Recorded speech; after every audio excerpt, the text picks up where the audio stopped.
बुढ़ापे के तकलीफ को बचने के लिए हमें हमारी जवानी सुधारनी है। हमें जवानी में कुछ नए बीज बोने हैं। ज़िंदगी में क्या चॉइस करते हो, क्या चूज़ करते हो, इसके ऊपर डिपेंड करती है आपकी ज़िंदगी कैसे चलने वाली है। आप आज जो कूलर में बैठ के ठंडी हवा ले रहे हो, ऐसी हवा ज़िंदगी भर अगर लेनी है तो आज परिश्रम करना होगा। यहाँ पे एक बात बता दूँ कि हम लोगों की जो सोचने की क्षमता होती है ये हमारे उम्र के साथ बदलती चली जाती है। तो यहाँ पे एक बड़ी बात है, हमको ये समझना जरूरी है कि इंसान के 3 लाइफ के पहलू हैं, एक बचपन, जवानी और एक वृद्ध। ये 3 अवस्था हमारी लाइफ के हैं। आप कौन सी अवस्था में आते हो? आप बचपन में हो, जवानी में हो कि वृद्ध हो? जी, जवानों का ये आवाज़ तो हो ही नहीं सकता। आप बचपन में आते हो, बच्चे हो, जवान हो कि बूढ़े हो? जवान है जैसा आवाज़ बोलो, जवान है ना।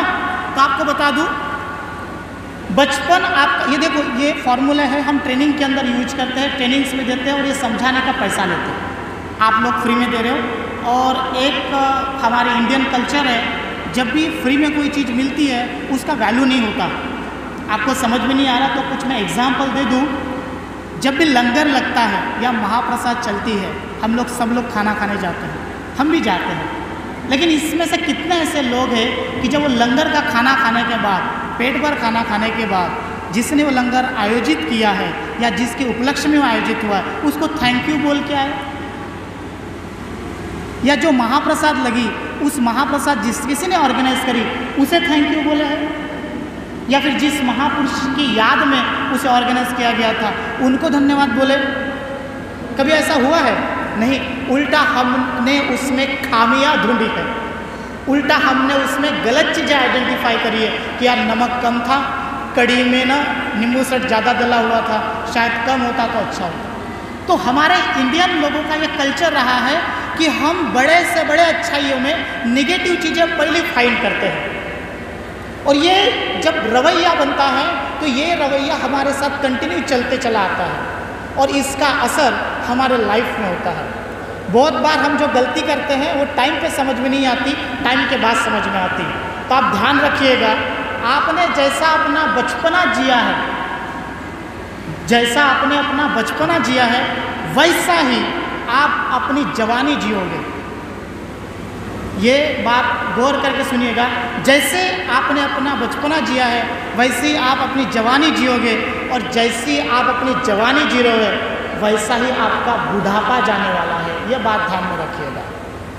और बुढ़ापे में क्या तकलीफ होती है, किस तरह क्या बुढ़ापा होता है, ये अगर आपको समझ में नहीं आ रहा तो अपने घर के बड़े बुजुर्ग को देखिए, वो लोग आपको समझा पाएंगे कि बुढ़ापे की तकलीफ क्या होती है। इस बुढ़ापे के तकलीफ को बचने के लिए हमें हमारी जवानी सुधारनी है। हमें जवानी में कुछ नए बीज बोने हैं और उसी लिए हमें कुछ एजुकेशंस करना है, कुछ संस्कार हमारे अंदर बोने हैं, कुछ सॉफ्ट स्किल हमारे अंदर बोनी है, तब जाके हमारा बुढ़ापा अच्छा होगा। इसमें ये जो 3 अवस्था है, इसमें से बचपन आपके हाथ में नहीं है। आपके सराउंडिंग जैसी रही उस सराउंडिंग के अनुसार आपने अपना बचपना जिया है। लेकिन जवानी यह आपके कंट्रोल में है। आप अपने जवानी में किस तरह से दिन बिताते हो, क्या पढ़ाई करते हो, किस तरह के लोगों के साथ रहते हो, कौन से संस्कार अपने ऊपर बोते हो, इसके अनुसार ही आपका बुढ़ापा जाने वाला है। ये बात आपको समझनी बहुत ज़रूरी है। तो आप अपना बुढ़ापा अगर ख़राब करना नहीं चाहते, आप अपने बुढ़ापे में तकलीफ अगर नहीं लेना चाहते, तो आपको जवानी बहुत बेहतर तरीके से जीनी होगी। इस जवानी में ही संभालना होगा, क्योंकि आप अभी समझदार हो, आपके पास में अच्छे और बुरे में फ़र्क करने की क्षमता है। ये बचपन में नहीं होती। जो हमको पढ़ाया जाता वही करते हैं, जो बोला जाता वही करते हैं, और बुढ़ापे में हम कुछ कर पाए इसके लिए समय हमारे पास में नहीं बचता। और इसलिए जो कुछ करना है, जो कुछ समझना है, वो इस जवानी में समझना है। खास करके आपके पास में एक बहुत बड़ी पावर है, वो है आपका जोश। ये जोश बुढ़ापे में नहीं होता, ये सिर्फ जवानी में होता है। तो इस जोश को एक सही डायरेक्शंस आप अगर दे पाए तो डेफिनेटली आपका करियर बन पाएगा, डेफिनेटली आपकी ज़िंदगी बन पाएगी। हम सभी लोग यहाँ पे मिडिल क्लास फैमिली से आते हैं। एक मिडिल क्लास फैमिली से आने के बाद हम लोगों में एक अमीरी की बड़ी चाह उत्पन्न होती है, एक हेल्दी लाइफस्टाइल जीने की चाह उत्पन्न होती है और हम इसे पाने के लिए एक सपने देखते रहते हैं। लेकिन दोस्तों, इस सपनों को बदलना है तो आपको गरीबी से इश्क छोड़ देना होगा, गरीबी से इश्क करना छोड़ देना होगा। क्योंकि अगर आपका इश्क गरीबी से है तो अमीरी रूठ जाएगी, अगर आपका इश्क गरीबी से है तो अमीरी रूठ जाएगी, तुम सपने देखते रह जाओगे और हाथ से जिंदगी फिसल जाएगी। ये बात को समझना बहुत ज़रूरी है इस टाइम पे। अभी हम बात आते हैं सॉफ्ट स्किल क्या होता है, जिसके लिए ये हमारी गवर्नमेंट इतने बड़े उपक्रम चला रही है। सॉफ्ट स्किल क्या होता है, अब सॉफ्ट स्किल की डिमांड क्या है ये मैं आपको समझाऊँ तो मैं आपको समझा दूँ कि मार्केट में दो तरह के प्रोडक्ट चलते हैं। कितने तरह के? दो तरह के प्रोडक्ट चलते हैं। एक होते हैं पुश प्रोडक्ट, दूसरे होते हैं पुल प्रोडक्ट। इसके अलावा तीसरा प्रोडक्ट मार्केट में नहीं आता। और जो भी कोई व्यापारी अपने प्रोडक्ट मार्केट में लॉन्च करता है तो उसको पता होता है कि मेरा प्रोडक्ट पुश कैटेगरी में आता है कि पुल कैटेगरी में आता है। आपको शायद समझ में नहीं आ रहा होगा या कट मार के जा रहा होगा तो मैं समझा दूँ। पानी पूरी पता है आपको? पानी पूरी बेचनी पड़ती है कि बिक जाती है? पानी पूरी बेचनी पड़ती है कि बिक जाती है? बिक जाती है। जो प्रोडक्ट खुद से खुद बिक जाते हैं उसे कहते हैं पुल प्रोडक्ट। पुल प्रोडक्ट। दूध बेचना पड़ता है कि बिक जाता है? बेचना पड़ता है। यह है पुश प्रोडक्ट। जिस प्रोडक्ट को बेचने के लिए इफर्ट्स लगाने पड़ते हैं, अवेयरनेस पैदा करनी पड़ती, वो आते हैं पुश प्रोडक्ट कैटेगरी में। और जो प्रोडक्ट खुद से बिक जाते हैं वो आते हैं पुल कैटेगरी में। तो उसी तरह से आज हार्ड स्किल और सॉफ्ट स्किल ये दो तरह की स्किल अभी है। आप जो पढ़ाई कर रहे हैं ये हार्ड स्किल में काउंट होती है। ये कौन से स्किल में काउंट होती है? हार्ड स्किल में काउंट होती है। और आज की डिमांड क्या है? आज की डिमांड, आप कहते हैं हमें नौकरी नहीं मिल रही, जॉब नहीं मिल रही, तो आपको डिमांड को समझना होगा। तो आज की डिमांड है hard skill plus soft skill is equal to today's demand. क्या है? Hard skill plus soft skill is equal to today's demand.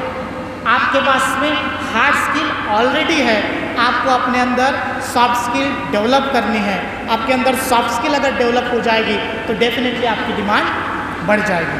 आपको बता दूं कुछ टॉप की सॉफ्ट स्किल जो आपको डेवलप करनी है, जिसके बगैर आपकी डिमांड शायद कम रहेगी। उसमें कुछ स्किल आते हैं, आप चाहे तो नोट डाउन कर सकते हैं। उसमें आता communication skill, team work, problem solving attitude, time management, stress management, leadership skill, creativity and decision making ability. ये ऐसी कुछ स्किल है जिस स्किल की आज मार्केट में काफ़ी डिमांड्स है। अगर आप अपने हार्ड स्किल के साथ ऐसी जो बाकी स्किल्स है, इस स्किल्स को अगर डेवलप कर सकते हो तो डेफिनेटली आपकी डिमांड रहेगी। मैं एंड में इतना कहना चाहूँगा कि हमारी ज़िंदगी बी और डी के बीच में है। बी और डी के बीच में है।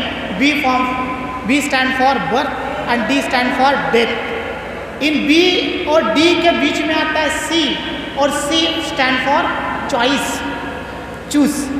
आप अपने ज़िंदगी में क्या चॉइस करते हो, क्या चूज़ करते हो, इसके ऊपर डिपेंड करती है आपकी ज़िंदगी कैसे चलने वाली है। आप आज जो कूलर में बैठ के ठंडी हवा ले रहे हो, ऐसी हवा ज़िंदगी भर अगर लेनी है तो आज परिश्रम करना होगा। आज अपने अंदर नए नए स्किल डेवलप करने होंगे, तब जाके आपके आने वाली ज़िंदगी बेहतर तरीके से जाएगी, अदरवाइज़ नहीं। क्योंकि आप अपने टैलेंट के बलबूते पे नंबर 1 पोजीशन हासिल तो कर सकते हो, लेकिन उस नंबर 1 पोजीशन को अगर टिकाए रखना है तो आपको अपना ह्यूमन बिहेवियर भी दुरुस्त करना होगा। और आज ह्यूमन बिहेवियर दुरुस्त करना बहुत ज़रूरी है, क्योंकि उसका काफ़ी अभाव देखा जाता है। लाइन के गहराइयों को समझने का प्रयास करिएगा। रहने दे आसमां, रहने दे आसमां, जमी की तलाश कर, रहने दे आसमां, जमी की तलाश कर। सब कुछ यही है, सब कुछ यही है, न कहीं और तलाश कर। हर आरजू पूरी हो जीवन की, हर आरजू पूरी हो जीवन की, तो जीने में क्या मजा, जिंदगी जीने के लिए एक कमी की तलाश कर, जिंदगी जीने के लिए एक कमी की तलाश।